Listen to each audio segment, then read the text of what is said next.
os federais. Antes, o Palácio do Planalto tinha dito que o veto seria parcial. No fim das contas, com o veto, os defensores agora vão ficar sem aumento.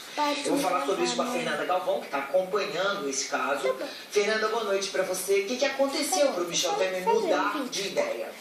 Oi, Leila, boa noite para você e a todos. Olha, o governo alega o seguinte: o percentual é muito superior aos demais reajustes concedidos a outras categorias de servidores, está num patamar acima da inflação e não condiz com a política de ajuste fiscal que o governo busca.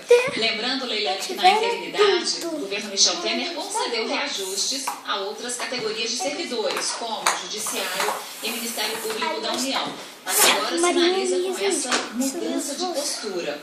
O Palácio do Planalto chegou a anunciar um veto parcial, em vez de dar conceder o aumento que foi aprovado pelo Senado em agosto, que seria de até 67% em 4 parcelas, daria um aumento linear de 7% de uma vez só. Mas, refeitas as contas,